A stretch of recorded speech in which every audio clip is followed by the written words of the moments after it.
Bonsoir à tous et bienvenue dans le journal. Voici les titres. Au moins 6 morts et 3 blessés graves dans l'effondrement d'un immeuble à la Riviera Palmeraie dans la commune de Cocody. 24 heures après le drame, les fouilles se poursuivent sous le regard triste des parents de victimes. On en parle dans ce journal. Nous ferons aussi escale ce samedi à Kawara, dans le département de Ouangolodougou, dans le nord du pays. Les habitants de Kawara ont réussi à préserver une mosquée dont la construction remonte au XVIIe siècle. Une mosquée de type soudanais inscrite au patrimoine mondial de l'UNESCO. Voilà pour le sommaire. Vous suivez le 19h30 et nous sommes ensemble pour 20 minutes d'actualité. Et pour commencer, dans la commune de Cocody, les fouilles se poursuivent au quartier de la Riviera Palmeraie, où un immeuble s'est effondré, comme vous le voyez sur ces images, vendredi après 11 heures. 24 heures après le drame, on dénombre au moins 15 victimes, dont 3 blessés graves et 6 personnes décédées. Plusieurs familles sont en attente, priant que leurs proches soient encore vivants sous cette décombre. Le ministère de la Construction et de l'Urbanisme s'est rendu ce samedi sur les lieux. Le récit d'Abdulaziz Guira et Ami Koulibaly avant la fin de ce journal. Les inondations ne sont pas les seules conséquences des pluies diluviennes qui s'abattent sur la ville historique de Grand Bassam. Les plages, qui font aussi la réputation de la ville balnéaire, sont désertes. Les commerçants se tournent les pouces, la clientèle rétrécit à mesure que les jours passent et que la pluie s'intensifie. La natation est même déconseillée en cette période pluvieuse. Le témoignage d'Abdulaziz Guira et Anissette Konamblessing. La plage de Grand Bassam présente un visage assez morose ce jour. La saison des pluies n'arrange pas les choses. Et l'apparition du soleil n'a visiblement rien changé à la faible affluence observée depuis le début de la saison des pluies. Par rapport au mois de janvier, il y avait plus de clients qu'en ce moment. D'accord. Actuellement, vous sommez. Ouais. Mais par la grâce de Dieu, quand on s'engage un peu, on prend un peu, donc ça. L'impact de la saison des pluies sur les activités à la plage est évident. Les commerçants se tournent les pouces depuis mi-mai. À partir de mi-mai, la saison des pluies qui débute, ça fait que les plages n'accueillent pas de plagistes. Et la mer aussi a un niveau très élevé avec un courant très fort. Ce qui fait qu'en cette période-là, il n'y a pas de plagistes. Et la plage, je pense que les plages sont fermées. Puis en saison sèche, c'est ça que la plage marche. Toutes les activités, et puis bon, les restaurants, ainsi de suite. Il est 13 heures. Enfin, des clients se présentent dans ce complexe hôtelier. Les premiers. Tout tourne au ralenti dans les hôtels à cause des fortes pluies. Le constat est vraiment amer. Hein? Les clients ne viennent pas. Les clients viennent d'Abidjan. S'il pleut à Abidjan, les gens ne sortent pas. Depuis la saison des pluies, vraiment, ce n'est pas trop ça. Ajoutez à cela la menace de l'avancée des eaux. Un drapeau rouge est même planté ici en vue d'avertir du danger que représente l'océan en cette période. La natation déconseillée, la plage devient alors déserte. Depuis la saison des pluies, le business a diminué. Le business a diminué parce que la mer est montée et ça a avancé. Ça a pris au moins peut-être 3 mètres. L'avance a avancé au moins 3 mètres de long. Et donc le business est descendu. Seuls quelques amoureux de la plage s'aventurent ici en cette période. On a la maison. Bon, on ne sait pas ce qu'on va faire. J'ai juste sorti avec ma petite soeur pour venir prendre un peu de lait. Et puis on va rentrer à la maison. Donc aujourd'hui, comme il ne pleut pas, qu'il y a soleil, bon, on est sorti pour venir se distraire. Parmi eux, ces touristes pour qui la combinaison pluie-océan s'avère bénéfique. Pour quelqu'un qui vit en Côte d'Ivoire ou dans un pays littoral, c'est tout à fait naturel qu'en saison de pluie, ils ne puissent pas trouver d'intérêt à venir au bord de la mer. Mais moi, je viens du Sahel. Je n'ai pas suffisamment de pluie et je n'ai pas du tout la mer. Donc quand j'ai les deux en même temps, ça fait un bonheur vraiment excessif. La saison des pluies affecte le quotidien des hôteliers, petits vendeurs en bordure de la plage et autres artisans en quête de clients. Ils souhaitent tous que cette période de vaches maigres prenne vite fin. En attendant, ces personnes profitent de rares rayons de soleil qui brillent à l'horizon. On arrive à présent à notre rubrique de ce samedi.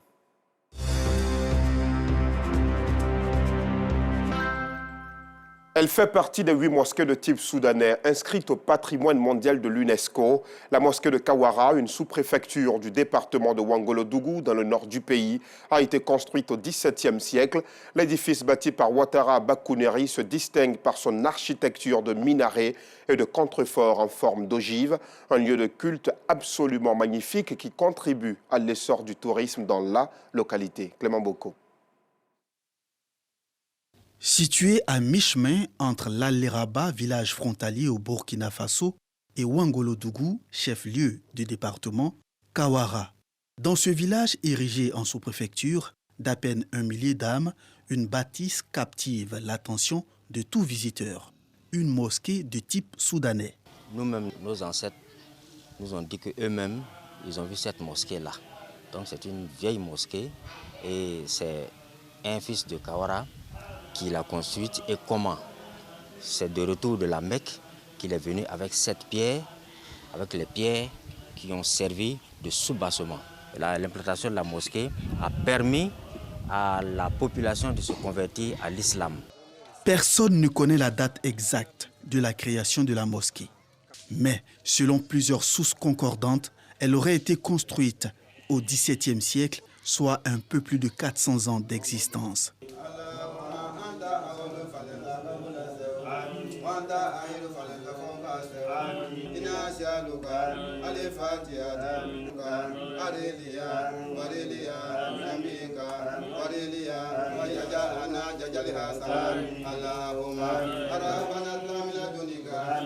Cette étonnante longévité suscite des interrogations, notamment sur les matériaux utilisés pour la construction de cette mosquée aux courbes splendides.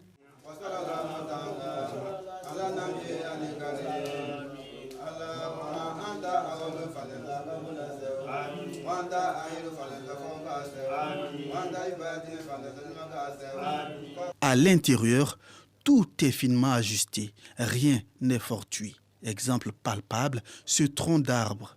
A priori banal, il regorge pourtant toute l'histoire de la mosquée et même de l'implantation de l'islam dans le village. Celui qui a fondé ce village même, c'était les Sénoufo. C'est pourquoi on appelle Kawara, qui veut dire en Sénoufo, le village de viande fumée. Ceux-ci étaient là, et puis les Ouattara sont arrivés des Borons. Quand ils sont arrivés, c'est un de ces Ouattara-là qui allait faire le pèlerinage. À son retour, il a dit à ses frères que lui, il allait au pèlerinage, il est venu, il va construire une mosquée. En ce moment, il n'y a pas de mosquée. C'est là qu'il allait voir, en ce moment, le guerrier qui était là. Il a dit, bon d'accord, mais où vous allez construire la mosquée? Là, il est venu montrer cette place-là. Or, cette place que nous sommes actuellement là, c'était, il y avait un grand arbre ici, que celui qui a fondé dans ce village-là adorait son fétiche. C'est là il a dit au monsieur, il dit, bon, pour construire la mosquée, pour être à l'aise, c'est ce tronc d'arbre-là que nous allons abattre pour construire la mosquée. Et c'est ce qu'ils ont fait. Quand ils se sont levés, ils ont dit, ils ont tombé notre arbre. Hein. C'est là, à d'autres qui étaient fâchés, à d'autres qui se sont fâchés, même sont partis. À d'autres, ils sont restés ici. Bon, ceux qui sont partis, peut-être, ils sont partis vers le Machali. Donc, il y a d'autres qui sont restés ici. Ceux qui sont restés ici, et se sont convertis à l'islam. C'est de là que naît la méthode de gestion de la communauté musulmane de Kawara. Les rôles sont ainsi repartis entre les différentes familles. Bon, comme la mosquée est construite, bon, fini de construire, les Ouattara, même Bakouna Seri, lui-même, il a prié dans la mosquée là, comme imam. Beaucoup d'années. Après, quand il est décédé, il y a d'autres qui sont venus, sont succédés comme ça, la famille Ouattara. Après, quand les Silla sont venus, ils disent non, comme nous sommes Ouattara, ils sont marabouts, les Silla, ils ont pris les Silla maintenant, ils sont devenus imams. Puisque les Ouattara, c'était la guerre, hein, c'est un temps de guerre. Quand les ennemis viennent, ils combattent. Donc les Ouattara sont restés comme ça, les Silla sont devenus imams. Après les Silla, les Traoré, les Jiré, Touré, autres. Ici, tout est habilement et finement taillé, non seulement pour le confort des fidèles, mais surtout pour se conformer aux principes de la religion musulmane. L'imam central, c'est ici. Maintenant, c'est 2 rangées. Voilà, ça c'est 2 rangées derrière lui. Ça c'est l'affaire de l'imam. Ici, ça fait 2 rangées. Derrière nous, ça fait 2 rangées. Ça fait au total 4 rangées, plus 2 rangées des femmes. Ils ont fait petit port ici. C'est pour que, si les femmes prient, puisque les femmes sont derrière, les garçons sont devant. Si la porte là était grande comme ça, les femmes, en priant, ils vont regarder les garçons. Les garçons aussi peuvent regarder les femmes. Or, dans la religion musulmane, ça n'existe pas. Donc, ce n'est pas bien. C'est pourquoi ils ont vu, comme c'est comme ça, on va faire ça petit comme ça. En 2015, la mosquée présumée du XVIIe siècle de Kawara est déclarée patrimoine mondial de l'UNESCO, Organisation des Nations Unies pour l'éducation, la science et la culture. Le comité de gestion de la mosquée participe alors à des formations organisées par cette institution spécialisée internationale de l'Organisation des Nations Unies. Objectif, obtenir les rudiments nécessaires pour la préservation de l'édifice, visiblement au bord de l'effondrement. En 2015, la mosquée était complètement dégradée. Donc, ils nous ont appelé d'aller faire une formation à Kong. Sorti de cette formation maintenant, je suis venu expliquer, sinon à mon bureau. Le bureau m'a compris et ils ont vu, on a tenu réunion, on a dit que vraiment nous-mêmes, nous sommes nouveaux dans la matière. On ne peut pas le faire. Mais on a essayé de se concerter. Il y a d'autres qui ont dit, bon, comme c'est comme ça, nous avons nos frères à Bobo-Dioulasso. Est-ce que ce ne serait pas normal de les consulter? Et c'est finalement du Burkina Faso voisin que l'expertise tant souhaitée arrive. Les Bobos, ils sont vraiment bien en matière de banco. En même temps, nos parents qui sont là, ils sont partis voir l'imam de Bobo-Dioulasso. Ils ont envoyé quelqu'un, la personne est venue regarder la mosquée, faire le constat. Il est parti, il dit en tout cas, il faut au moins 8 personnes à peu près pour les aider, ça va s'arranger. Bien avant ça, l'UNESCO nous avait donné un peu d'argent. Par rapport à ça, on les a fait déplacer. Ils sont venus au nombre de 8 personnes. Ils sont venus, ils ont fait 15 jours ici. Ce sont eux qui nous ont aidés à faire ce travail-là. Le crépissage de la mosquée séculaire de type soudanais de Kawara se fait 1 à 2 fois par an. Les coins et recoins de la mosquée passent quotidiennement au peigne fin par le comité de gestion de la mosquée. Une fois, nous, on remarque qu'il y a des cassures. Sinon, on remarque qu'il y a des coins qui sont gâtés. Je lance un appel à mon bureau. Le bureau s'est réuni, on fait venir les 3 terres. Et puis on pétrit avec de l'eau, beurre de karité et puis autre chose. Mais ça, maintenant, on fait une couche ou il y a 2 couches comme ça. Il y a une pente. La pente là fait couler l'eau rapidement. Et puis les trous que vous voyez là, ce sont les gouttes. C'est par là l'eau passe. Pour ces derniers, l'objectif est de s'assurer de la bonne santé de ce patrimoine mondial. Les habitants de Kawara, village de la région du Tchologo, sont bien conscients de la préservation de leurs joyaux qui fait désormais de leur village une destination touristique. Et pour rappel, cette mosquée de type soudanais de Kawara fait partie des 8 mosquées de type soudanais reparties sur l'ensemble du territoire ivoirien, inscrites depuis 2 ans maintenant au patrimoine mondial de l'UNESCO. Merci beaucoup, mon très cher Clément Boko, pour ce reportage. Nous en arrivons à présent dans la commune de Cocody. Les fouilles se poursuivent au quartier de la Riviera Palmeraie, où un immeuble s'est effondré vendredi, peu après 11 heures. 24 heures après le drame, on dénombre au moins 15 victimes, dont 3 blessés graves et 6 personnes décédées. Plusieurs familles sont en attente, priant que leurs proches soient encore vivants sous cette décombre. Le ministère de la Construction et de l'Urbanisme était sur les lieux. Le récit d'Abdoulaziz Guira et Ami Koulibaly. Au moins 6 morts retrouvés dans les décombres de l'immeuble R+6 qui s'est effondré dans la matinée d'hier. 9 autres personnes sont blessées. Selon les pompiers, des victimes sont toujours coincées sous les gravats. Ils continuent les recherches et sont plusieurs dizaines déployés sur le site. Depuis la journée d'hier, aux environs de 11h35, jusqu'à ce jour, nous dénombrons malheureusement 15 victimes, dont 6 décès certains. Les fouilles vont continuer jusqu'au déplacement du dernier gravat pour s'assurer qu'aucune victime ne soit restée sous les décombres. Selon les informations que nous avons reçues, c'est environ une vingtaine de victimes qui se trouverait sous les décombres. Mais ça reste sous les informations à vérifier. Jacqueline Yao n'en peut plus de ces longues et interminables minutes d'attente, mais elle garde espoir. Son neveu se trouve encore sous les décombres de l'immeuble plus de 24 heures après. Certains membres de la famille ont même passé la nuit sur le site. Depuis hier, on n'a pas encore retrouvé le corps. On a retrouvé tout le monde, sauf mon neveu là seulement qui est encore là-bas. On dit, ses amis l'ont dit, il est là. Ils ont retrouvé le sac. Donc c'est lui, mais on n'a pas encore retrouvé. Depuis à 16 h, j'étais sur le lieu. Puisque j'ai appris que c'est à 11 h c'est tombé. Donc quand on est venu, tous ceux qu'on les a nevés, on s'en a regardé, on ne trouve pas notre frère. En tout cas, on est resté jusqu'à la nuit. On n'a pas trouvé mon fils dedans. Voici le sable là, c'est sur ça on a passé la nuit. On s'est assises, moi et puis mes soeurs. On n'a pas dormi, on n'a pas fermé l'œil. Qu'est-ce qui a causé l'effondrement du dit immeuble? Si plusieurs causes sont évoquées, celle de la qualité des matériaux est la plus plausible. J'ai l'intime conviction que ce fer à béton dit diamètre 5 qui est là n'est pas du diamètre 5, c'est véritablement du fer à béton spaghetti qui est là. Ensuite, la loi oblige les fabricants à mettre leur nom sur les fers à béton qu'ils produisent. Et leur nom initial est griffe. Et c'est répété sur tout le long du fer à béton. Et regardez tous les fers à béton qui sont là, s'il y a le nom du fabricant dessus. Si ça n'est pas dessus, c'est que c'est du faux fer à béton. Ceux qui fabriquent le fer à béton n'osent pas mettre leur nom parce qu'ils savent en cas de danger, on peut les identifier. Une chose est sûre, l'effondrement de cet immeuble suscite la colère de la tutelle. Sur le lieu du drame, le ministre de la Construction et de l'Urbanisme fait le point de la situation. Nous sommes encore en train de rechercher les causes possibles. Il y a déjà quelques pistes, mais qui montrent bien que le niveau de technicité requis pour ce bâtiment, qui était élevé jusqu'à R+6, que ce niveau de technicité n'a pas été mis en œuvre. Nous avons accentué les contrôles.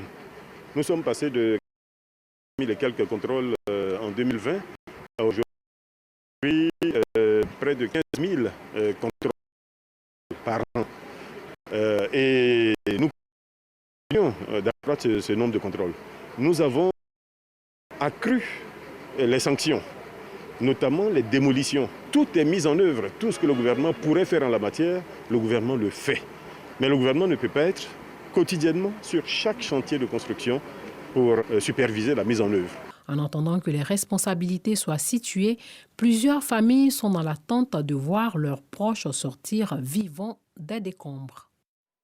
Espérons que ce type de drame ne se reproduise plus en Côte d'Ivoire. Dans l'actualité sportive, Marie-Josée Talou affiche la bonne forme. L'Ivoirienne a survolé le 100 mètres du meeting de Lausanne en 10 secondes 88. Talou a aussi mené la Côte d'Ivoire à la victoire au relais 4 x 100 mètres avec un nouveau record national de 42 secondes 23, comme nous le montre Arsène Kouassi.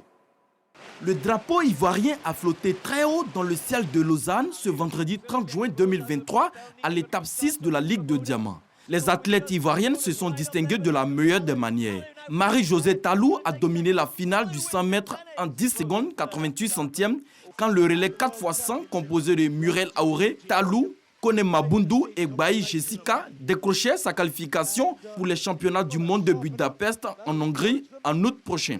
Les relayeuses ivoiriennes ont remporté la finale du relais 4 x 100 mètres en 42 secondes 23 centièmes.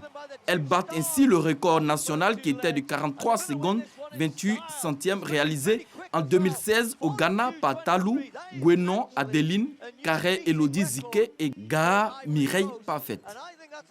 Félicitations à nos championnes. Et puisque nous parlons de sport, les acteurs budgétaires du ministère des Sports ont pris part hier à un atelier de restitution. En toile de fond, une étude du budget de l'exercice 2024 ainsi que des documents de programmation pluriannuelle des dépenses, projet annuel de performance sur la période 2024-2026. Arsène Kouassi nous explique tout cela au mieux dans l'édition prochaine. Au Burkina Faso, les manifestations de civils en soutien au régime se poursuivent. Ils étaient plusieurs milliers aujourd'hui dans les rues de Ouagadougou, la capitale. Un meeting organisé par la coordination des organisations de la société civile du Burkina Faso, une organisation qui regroupe une vingtaine d'autres. Le président de cette plateforme, Alassane Savadogo, a d'ailleurs indiqué que notre souveraineté, parlant bien sûr du Burkina Faso, ne doit plus être partielle mais totale. Elle est non négociable. C'est pourquoi nous disons oui à un changement constitutionnel qui sera basé sur les aspirations et à l'image des réalités burkinabées. En Somalie, la force de l'Union africaine a annoncé aujourd'hui la fin de la première phase de son retrait. Elle va transférer ses activités aux forces somaliennes à la fin de l'année 2024. Pour l'heure, ce sont au total 7 bases qui ont été remises aux forces somaliennes au terme du retrait de 2000 soldats. Cette mission africaine était en Somalie pour lutter contre les terroristes Shebab. On arrive au terme de cette édition. Merci aux équipes techniques et de rédaction. L'information revient à 12h30 demain. Très belle soirée à tous.